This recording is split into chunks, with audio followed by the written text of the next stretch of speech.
savent à quoi il sert réellement. Des témoins interloqués parlent de lumières étranges zébrant le ciel la nuit. De bruits effrayants produits par des engins supersoniques. Et même de rencontres avec des formes de vie inconnues sur Terre. Le gouvernement américain nie jusqu'à l'existence de cet endroit retranché du monde. Mais une équipe de spécialistes est bien décidée à découvrir la vérité. Que dissimule-t-on dans cet endroit? Qui protège-t-on? Et jusqu'où le gouvernement est-il prêt à aller pour garder le secret de la zone 51?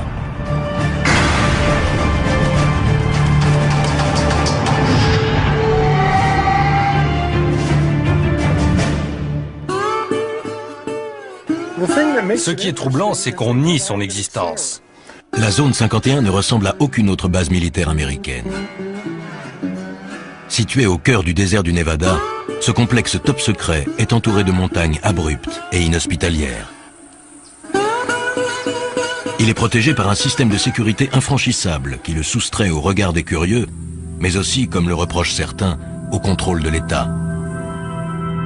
Des avions très étranges ayant été vus dans le ciel, certains pensent qu'on pourrait y procéder à des essais sur la propulsion antigravitationnelle, un système révolutionnaire relevant autrefois de la science-fiction. Chuck Clark est sans doute le plus grand spécialiste mondial de la zone 51. Astronome de profession et passionné d'aviation, il a toujours été fasciné par cette base destinée, au dire de l'armée américaine, à de simples essais aéronautiques.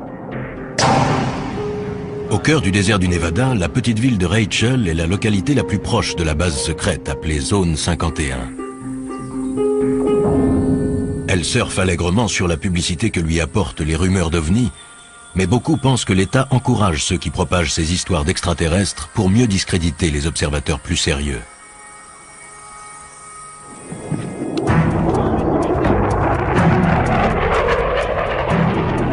Chuck Clark s'est installé à Rachel pour surveiller et noter les moindres activités de la base.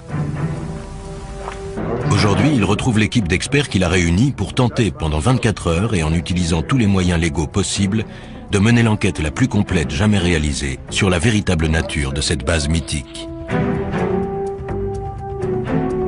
Leur mission, une journée et une nuit à l'affût du moindre indice, pour découvrir ce que l'État cache derrière les murs de la base militaire la plus protégée au monde.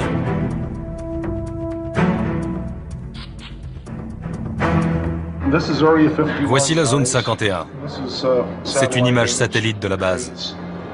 Ça donne une vue d'ensemble. Chacun des hommes présents apporte des connaissances et un savoir-faire unique. Guy Norris a été primé pour ses reportages sur l'aviation militaire. Toute sa vie, il a étudié les bases et les avions classés top secret. C'est intéressant, vous voyez, il n'y a absolument aucune indication de piste sur la carte dans cette zone interdite. Autrement dit, aux yeux du monde, il n'y a pas de piste ici. Même s'il est évident que la réalité est tout autre. Bob Grove, spécialiste en communication militaire, a étudié le SAZ. Il y a plusieurs centaines de fréquences actives. Je vais les analyser et les écouter et voir si elles sont aussi actives qu'elles semblent l'être. Mike Johnson, détective privé, a déjà travaillé sur l'affaire. Les mesures de sécurité ne se limitent pas au fait d'avoir situé la base dans ce désert au fin fond de nulle part. Il sait que dans toute base militaire sous haute surveillance, les gardes sont fortement armés. Ici, ils sont prêts à faire feu sur les individus pénétrant sans autorisation. Pour pouvoir mieux observer le fonctionnement de la base, le groupe se sépare en deux équipes. La première s'occupera de la surveillance électronique. Mike et Bob vont faire le tour de la base pour étudier de plus près son système de sécurité. Ils observeront les personnes qui les surveilleront et avec leur scanner radio, iront espionner la base par-delà les barbelés et les guérites des gardes. Deuxième équipe, surveillance visuelle. Chuck guidera Guy au sommet du mont Tikabou, le seul site offrant une vue sur la base que l'armée n'a pas investie. Chuck va pointer son télescope astronomique non sur les étoiles, mais sur la zone 51. Chuck est déjà allé là-haut des dizaines de fois pour photographier le site et ses opérations.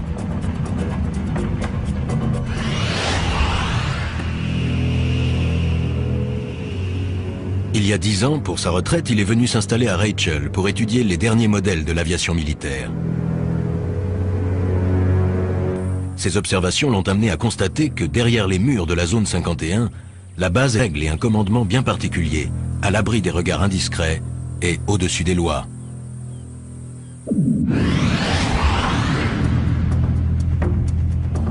Chuck a découvert jusqu'où pouvaient aller les mesures de sécurité sur la zone. Un jour, alors qu'il marchait dans le désert, il est tombé sur ce qu'il croyait être les débris d'un avion. J'ai voulu sortir le truc du sable par curiosité et j'ai vu une antenne qui dépassait. J'ai dégagé le sable. C'était un émetteur relié à un détecteur placé dans une boîte en plastique. Chuck venait de découvrir un détecteur de mouvement, placé non pas dans la zone tampon sécurisée, mais à des kilomètres du périmètre de la base secrète, dans un espace public. Pour Chuck, ces détecteurs viennent s'ajouter à la longue liste de moyens mis en place par la base pour surveiller de près les faits et gestes d'innocents citoyens.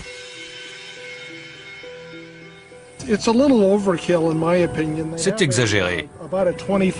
Ils ont une zone tampon de 40 km. Plus on s'approche et plus le terrain est impraticable. Je ne comprends pas pourquoi ils vont installer ce genre d'appareil en dehors de la zone. J'en ai trouvé dans la vallée d'à côté, à plus de 12 km de la limite et à 1 km de l'autoroute 375.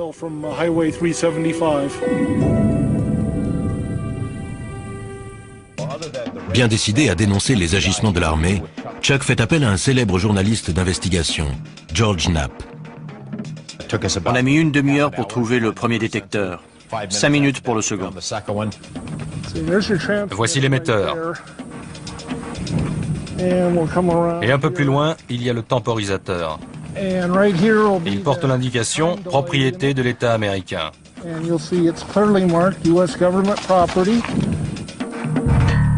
Au total, les deux hommes découvrent plus d'une dizaine de détecteurs destinés à transmettre des informations à la zone 51.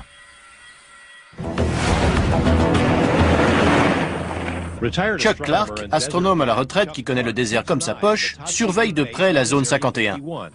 Au moment de la diffusion de ce reportage, Chuck, lui, est déjà allé plus loin. Il a découvert un moyen de franchir les barbelés et de pénétrer à l'intérieur de la base sans se faire arrêter.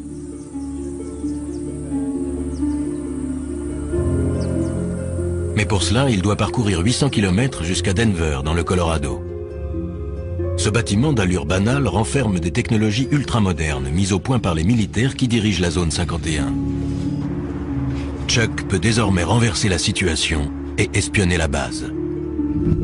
En effet, la société Space Imaging possède et exploite ICONAS, le premier satellite commercial à haute résolution.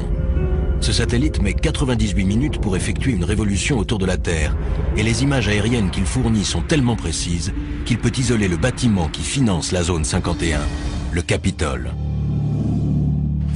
Chuck, pourquoi cet intérêt pour cette zone? Je me suis installé là-bas il y a 10 ans, et quand je n'observais pas les étoiles et le ciel, je pointais mon télescope sur la base. Ça doit leur plaire. Ils adorent. Les photos aériennes d'ICONAS permettent à l'équipe de Space Imaging de créer une réplique fidèle en 3D de la zone 51. L'État américain n'apprécie guère Chuck, mais il ne peut empêcher Space Imaging de lui offrir son premier aperçu de l'intérieur de la base ultra secrète.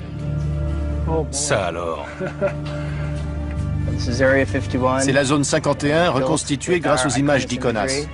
On peut la survoler à l'aide de ce logiciel. C'est fantastique. J'ai pris des photos de la façade de ces bâtiments, mais je n'avais jamais vu celui-là.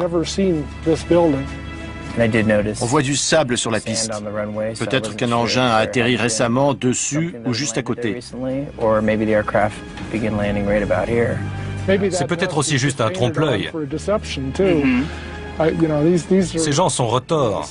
Il faut l'être pour diriger une base pareille. Ce serait bien leur genre. Ouais.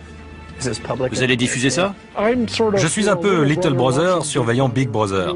À force d'être à l'affût de détails, on finit par comprendre des choses. C'est aussi sécurisé qu'on le dit et qu'on le voit à la télé? Sans doute plus encore. Ils ont installé des détecteurs à des kilomètres de la zone. Ils vous repèrent bien avant que vous n'approchiez de l'enceinte. Je ne vais pas disparaître après ça. Ça se pourrait. Une fois sa mission accomplie, Chuck reprend aussitôt la route, impatient de faire part de ses découvertes au reste de l'équipe. Mais pendant la zone 51, le gouvernement fédéral lançait déjà sa contre-attaque. Un coup dur attendait Chuck. Un ami m'a appelé. Le FBI était avec lui et m'a demandé ce que je fabriquais dans la zone 51. Il laissait sous-entendre que Chuck allait passer un mauvais quart d'heure.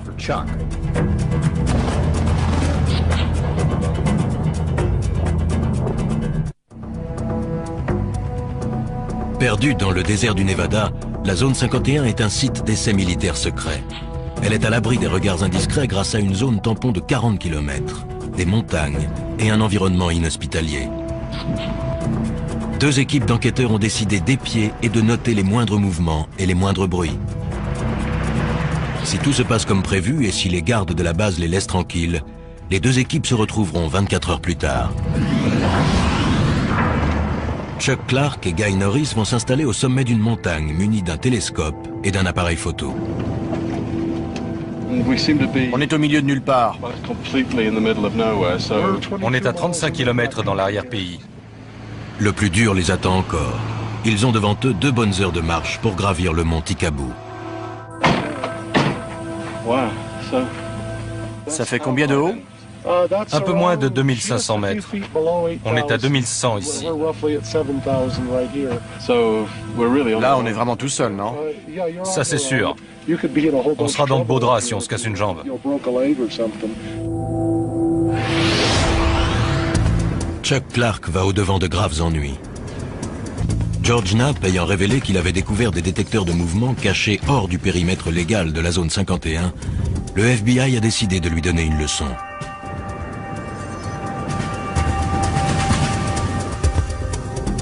Alors qu'il se promenait dans le modèle 3D de la base secrète, la police fédérale a fait une descente à son domicile. Le FBI a confirmé qu'une perquisition avait eu lieu hier soir au domicile d'un observateur militaire dans la petite ville de Rachel, à proximité de la mystérieuse base militaire appelée Zone 51. Un reportage exclusif. La perquisition a été menée par une unité d'intervention antiterroriste. Le mandat est sous scellé et le FBI refuse de dire ce qui a été saisi au domicile de l'intéressé. Je passais par là en voiture et j'ai remarqué qu'il y avait des types devant la maison de Chuck. Bill Whiffen habite non loin de là. Il savait que Chuck était absent. Pensant tout d'abord qu'il s'agissait d'un cambriolage, il a saisi son appareil et a pris des photos.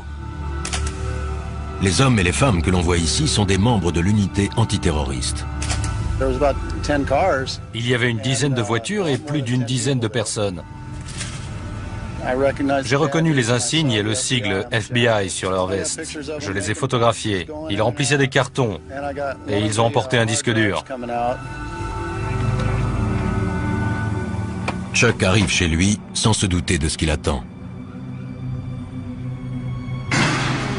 Voyons voir. Tiens, c'est bizarre. Chuck a perdu le fruit de son travail, mais il se sent aussi traqué dans son intimité et menacé. Le mandat et la liste du matériel confisqué ont été laissés sur la table de sa salle à manger. C'est juste un mandat de perquisition. Ils ont laissé une carte. Et l'inventaire, je suppose. Voyons ça.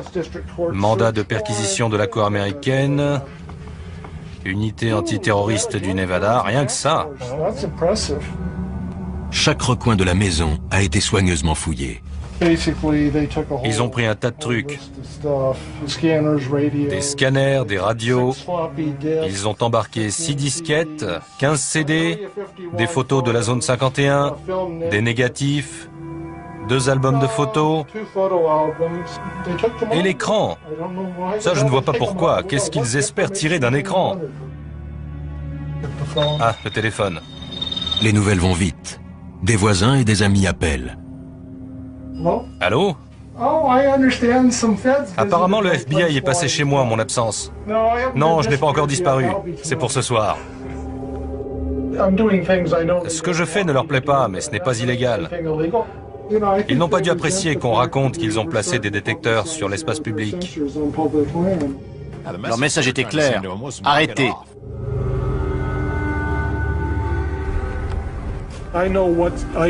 Je sais jusqu'où je peux me permettre d'aller légalement. Je pousse les limites, mais je ne les franchis pas. C'est ça qui les énerve. Je ne me laisse pas intimider par eux. Je me pointe sous leur nez avec mon objectif.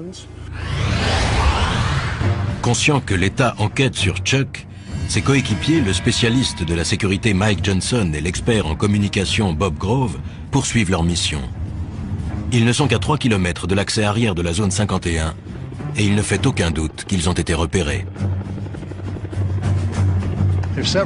Ils ont un tas de façons de détecter notre présence. Ils doivent nous écouter. Possible. Ils nous regardent certainement et ils doivent nous écouter aussi. Voilà les barbelés.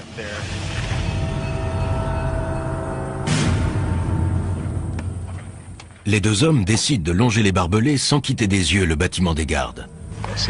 Voyons ce qu'on va trouver. Il y a des détecteurs sur la clôture là-bas. La boîte blanche. C'est bien possible. Allons voir ça de plus près. Ils sont visiblement sous surveillance. J'irai pas plus loin. Oui, allons voir s'il y a quelque chose de l'autre côté de la route. À environ 100 mètres de distance, ils voient pour la première fois les forces de sécurité privées engagées pour protéger la zone 51. Sur la base, on les appelle les camos, à cause de leur tenue de camouflage beige. Bob et Mike aimeraient s'approcher, mais ils savent qu'un pas de trop compromettrait leur mission. Ce n'est pas le moment de prendre des risques. Je tiens pas à aller en prison. Mike et Bob opèrent un repli stratégique.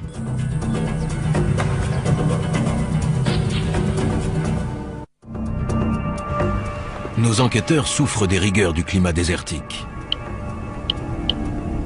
Ils réalisent que 24 heures est un délai bien court pour tenter de découvrir les mystères d'un lieu dont l'État continue de nier l'existence. J'aurais dû m'entraîner. Sur la montagne, Chuck et Guy ont entrepris l'ascension du mont Tikaboo par un sentier dangereux. Ils portent un télescope de 20 kg et du matériel pour affronter la nuit froide. Les 800 premiers mètres jusqu'à la crête sont tuants. Le chemin est raide et glissant. Et ça ne va pas en s'arrangeant. Leur destination, le seul site d'où l'on puisse avoir une vue en surplomb de la zone 51.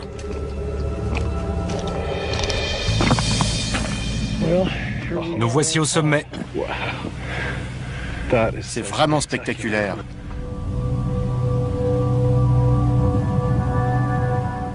Alors, ça valait la peine. J'ai du mal à exprimer ce que ça me fait d'être là. C'est bizarre. On est là, sur la planète Terre, mais on a l'impression d'être à la lisière d'un autre monde. À travers la brume de chaleur, c'est bien un autre monde qu'on aperçoit. Un monde que l'État américain a cherché à soustraire au regard des curieux. Je vois des bâtiments qui brillent au soleil et j'aperçois une des pistes. C'est incroyable. Je n'en crois pas mes yeux. C'est inimaginable. Depuis le temps, c'est vraiment incroyable. C'est pas un mythe. Non, ça existe vraiment. Chuck et Guy se hâtent d'installer leur équipement. Car ils savent parfaitement que si d'ici ils peuvent voir la base, elle, peut également les voir. Ils sont à 40 km de la zone 51 et comptent sur le télescope de Chuck et son appareil photo avec téléobjectif pour espionner et consigner la moindre activité se déroulant là-bas. Avec le téléobjectif, l'image sera grossie jusqu'à 50 fois. Je vois.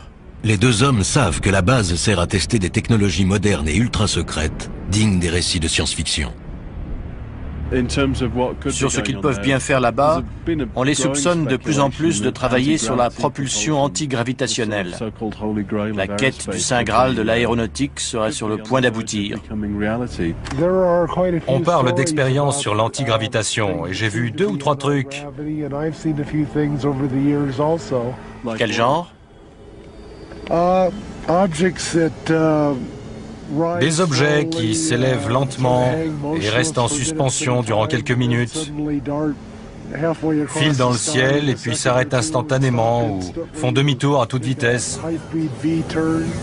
C'est incroyable. On ne sait jamais à quoi s'attendre. Ils testent toutes sortes de choses ici. En contrebas, dans le désert, déguisés en simples campeurs, Bob Grove et Mike Johnson s'apprêtent à écouter tout ce qui entre ou sort de la zone 51. Ils n'auront pas de vue directe sur la zone, mais Bob pourra écouter toutes les transmissions.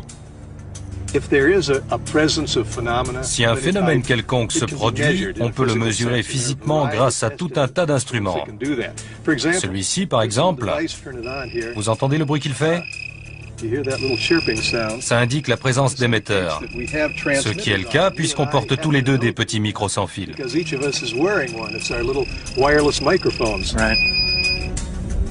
Une fois leurs instruments réglés, Bob et Mike se préparent à une longue nuit d'écoute.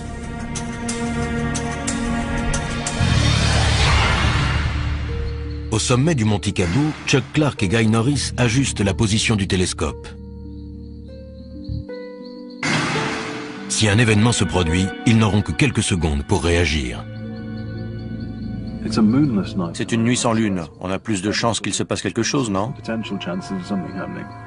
Ça augmente les possibilités. Ils ne prendront pas le risque de faire des essais au clair de lune. Moins la lune est visible et plus on a de chances qu'ils en fassent.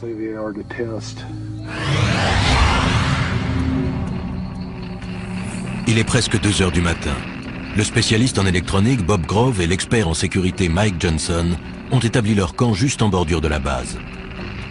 L'équipement radio ultra perfectionné va repérer toute activité au sol ou dans les airs.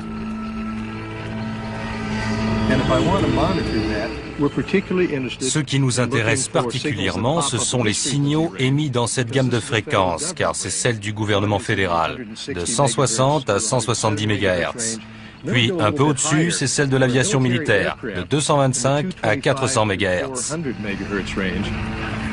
Ils entendent tous les sons émis dans la zone 51.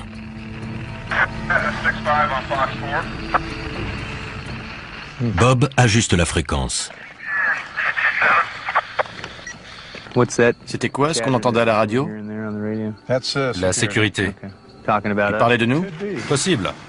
Mike et Bob soupçonnent fortement la sécurité de la base de les surveiller. Toute la nuit, ils se tiendront prêts à une éventuelle intervention.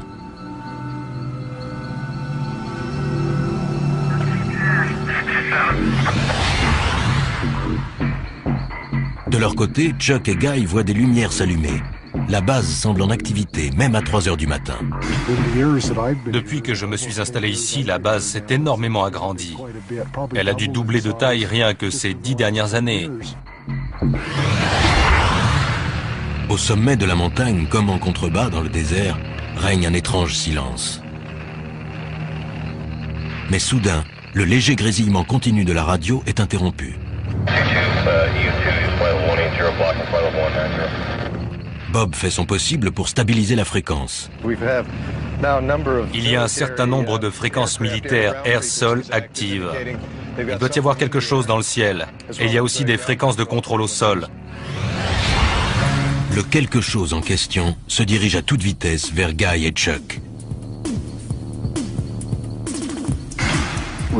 Il y a un point très brillant dans le ciel, juste au-dessus de nous.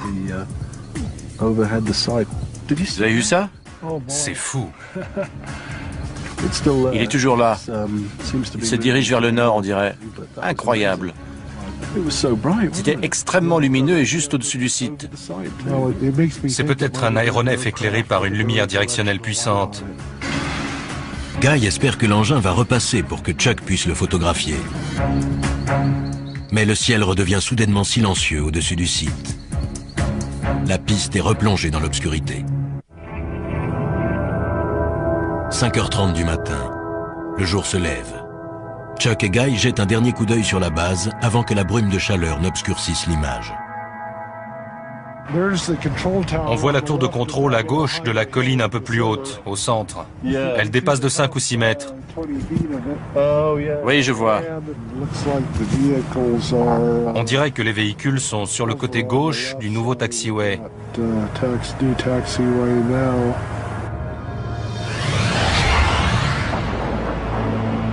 Quant à Mike et Bob, en bas dans le désert, Le voilà. à 4500 mètres au-dessus d'eux, la zone 51 se manifeste. Guy aussi entend l'avion. J'ai l'impression qu'il y a un engin là-haut, Chuck. Peut-être un bombardier B-2. Il s'entraîne au ravitaillement en vol à l'aube, puis enchaîne sur 2 ou 3 heures de vol. C'est leur jour de chance. Le B-2 n'est pas seul. Il est accompagné d'un invité surprise. Un MiG-29, excellent. Il vient par ici. Bien que la guerre froide soit révolue, ici les Américains continuent de s'entraîner à combattre des avions soviétiques.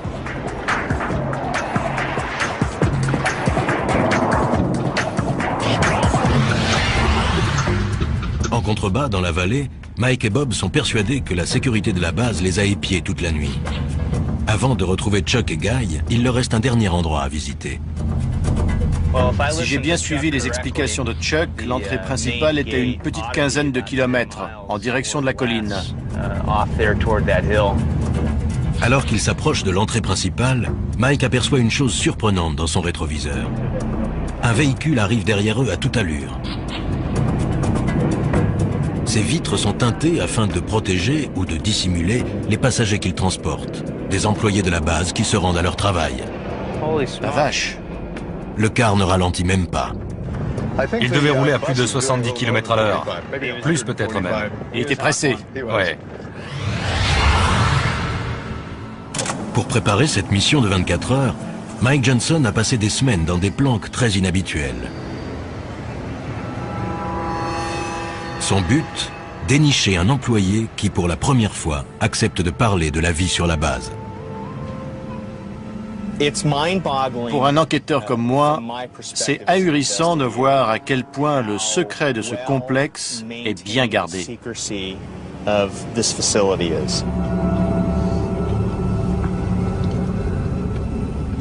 Première énigme à élucider, combien de personnes travaillent sur ce site perdu dans le désert et comment s'y rendent-elles? La zone 51 est située à 230 km au nord de Las Vegas. Depuis des années, on raconte que 5 jours par semaine, une mystérieuse compagnie aérienne transporte des centaines d'employés depuis un aéroport situé près de Las Vegas jusqu'à la base secrète. La compagnie s'appellerait Janet Air, J-A-N-E-T, ce qui signifierait en anglais « Just Another Non-Existent Terminal », encore un terminal qui n'existe pas. Quel que soit son nom, en tout cas, la compagnie existe bel et bien. Nous sommes à l'aéroport international McCarran. Le terminal Janet est situé à l'extrémité ouest. Ce site secret n'est qu'à quelques centaines de mètres du fameux strip de Las Vegas. Les seules indications sont les pancartes « Attention »,« Installation sous surveillance »,« Entrée non autorisée ». Il n'est écrit nulle part de quoi il s'agit. C'est ce qu'on appelle se cacher au vu et au su de tous. En observant les avions de Janet Air, Mike a immédiatement remarqué qu'il leur manquait quelque chose. Ces appareils ne possèdent aucun signe distinctif, à part le numéro sur la queue. Tous les avions portent un numéro, sauf les avions militaires. J'en déduis donc que ces engins appartiennent à une compagnie privée. Grâce à ses talents d'enquêteur, Mike a retrouvé le propriétaire de cette flotte, la société EG&G, un très gros fournisseur de l'État. Un vol Janet vient d'embarquer. L'avion s'est mis en position sur le tarmac et ne devrait pas tarder à décoller. En général, ces avions-là n'attendent pas très longtemps. Ils se présentent sur la piste et décollent en moins de 2.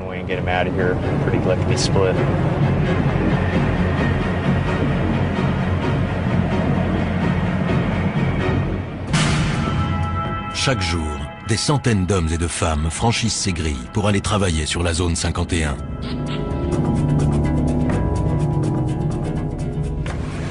Une voiture s'approche. Le garde va sortir et le conducteur va présenter une pièce d'identité. Le garde se demande ce que je fais là.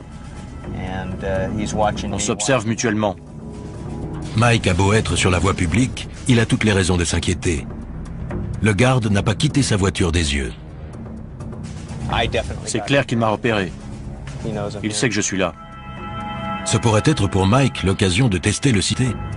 Mais il sait qu'il risque de compromettre la mission ou de finir en prison.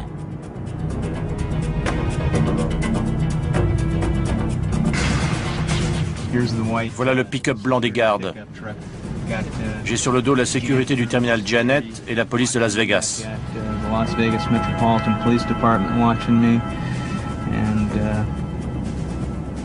Ça m'étonnerait fort qu'aucun type en civil ou en uniforme ne vienne me demander mes papiers. L'étau se resserre non seulement au sol, mais aussi dans les airs. Il y a un hélicoptère au-dessus de nous. Mike préfère battre en retraite. Il reviendra pour poursuivre son enquête lorsque les choses se seront calmées. Les 24 heures sont presque écoulées, mais Mike et Bob touchent au but. Je vois des panneaux orange à flanc de colline, là. D'après Chuck, ils marquent la limite. Il y a des équipements de surveillance là-haut, et la limite est juste là. Oui, on y est. Moi, j'irai pas plus loin. Ce modeste tronçon de route est l'un des lieux les plus surveillés de la planète.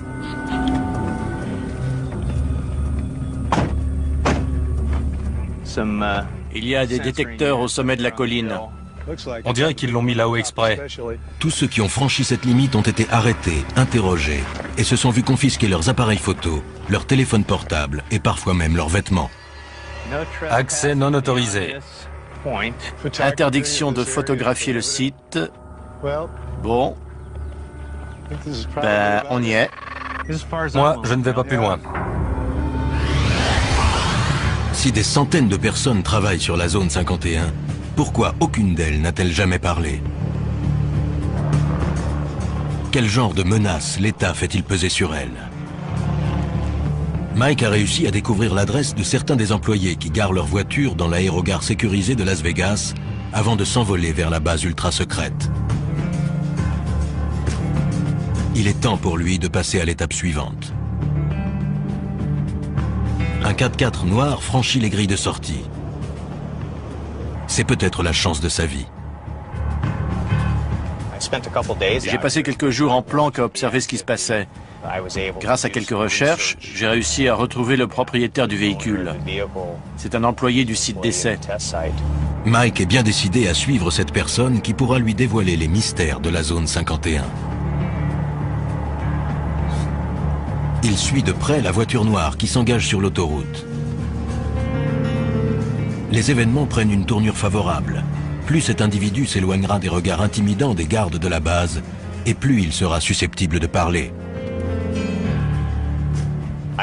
Je ne sais pas du tout quel moyen de pression l'employeur ou l'État utilise, mais les employés doivent vraiment être tenus au silence.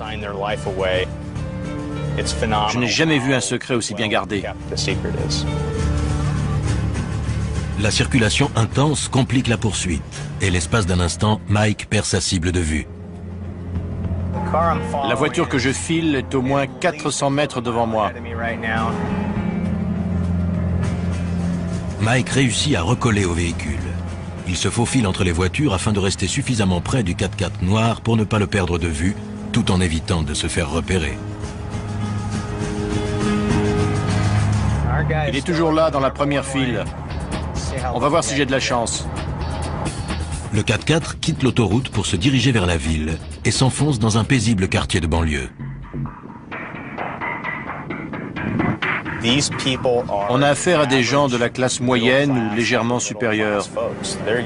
Ce sont vos voisins, les parents du meilleur ami de vos enfants. C'est juste qu'ils ont un boulot ultra confidentiel. On va voir ce qui va se passer. Je vais frapper à la porte.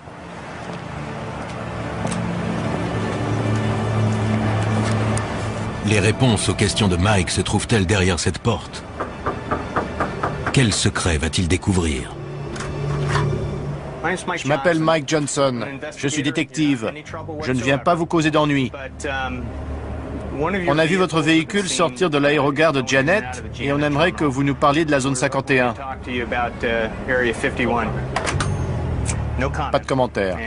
La porte s'est refermée et voilà. Sa réaction me conforte dans l'idée qu'il travaille bien là-bas. Mais voilà, il refuse de parler. Les règles strictes de confidentialité imposées par l'État sont un obstacle de taille. Mais Mike est patient. Il compte bien trouver quelqu'un qui acceptera de parler. Je vais devoir approfondir les recherches, dénicher un employé mécontent et prêt à parler, ou tout au moins à reconnaître avoir travaillé sur la zone 51.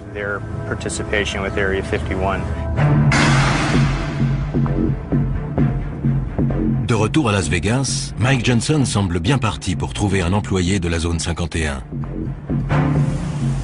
Un informateur lui a suggéré de se rendre dans cet hôtel tout à fait ordinaire.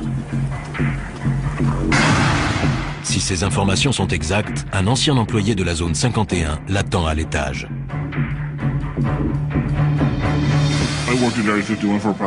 J'ai travaillé sur la zone 51 pendant environ 14 ans, des années 1980 au début des années 90. C'est gagné. L'homme est prêt à se confier, mais uniquement à condition qu'on taise son nom, qu'on masque son visage et qu'on déforme sa voix. On a mis des vies en danger et compromis, voire brisé des carrières pour garder le secret sur la nature. Mike a planqué des heures durant devant l'aérogare de Janet Air, la compagnie desservant la zone 51. Cet homme l'empruntait 5 jours par semaine. Quand on arrivait, on garait son véhicule et on pénétrait dans le terminal, où nos affaires étaient fouillées. Il vérifiait qu'on ne transportait pas de magnétophone, d'appareils photo ou de choses de ce genre. Monsieur X confirme la précision du modèle 3D de la base reconstituée d'après photosatellite. Oui, c'est tout à fait ça. Il explique qu'à l'intérieur de la base, la peur est omniprésente. Les mesures de sécurité à l'égard du personnel sont bien plus strictes que ce qu'on peut voir à l'extérieur. Quand vous appeliez chez vous, il fallait faire très attention à ce que vous disiez à votre femme ou à vos enfants par rapport à où vous étiez, quand vous alliez rentrer et par quel moyen de transport.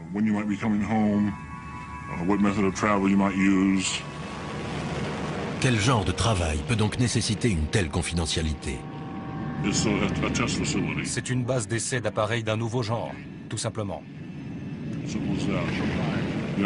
Les États-Unis montent des projets classés secrets pour une raison ou une autre, et les appareils sont testés et mis à l'épreuve sur ce site. D'après cet homme, la zone 51 ne ressemble à aucune autre base aérienne militaire. C'est une armée distincte de l'armée de l'air régulière.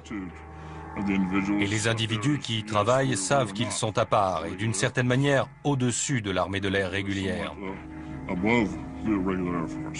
Il affirme que les personnes qui dirigent la zone 51 n'hésitent pas à mettre en danger la vie de leurs employés. Ils ont un pouvoir absolu et sont corrompus. Les individus qui dirigent le site fonctionnent comme les personnages d'Apocalypse Now. Ils n'ont aucun scrupule. Ils remplissent leur propre mission.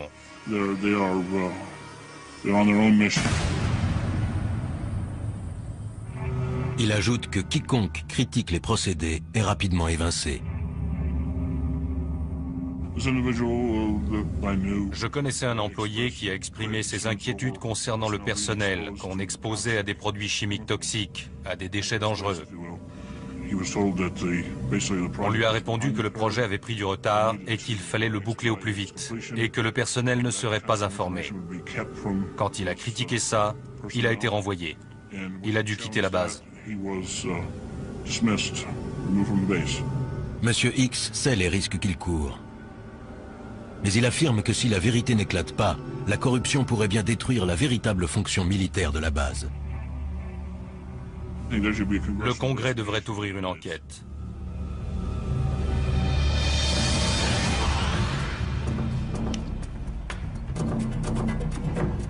Sur le terrain, affamés et épuisés, Chuck et Guy vont devoir à présent affronter une descente raide et délicate. Ils ne seront sûrs d'avoir échappé à la sécurité qu'une fois arrivés sains et saufs au lieu de rendez-vous avec le reste de l'équipe.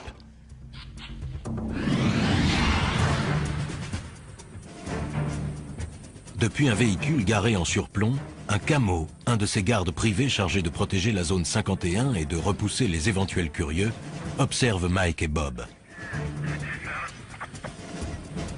Et voilà, là, il prend son pied. Il y a un mec là-bas qui nous regarde et nous écoute en ce moment même. Il doit rigoler en m'entendant parler de lui.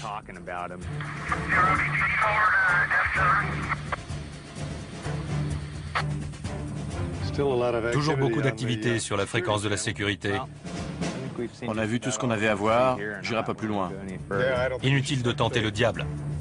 Désormais certains que la sécurité a été alertée, ils savent qu'il est temps pour eux de rejoindre Guy et Chuck.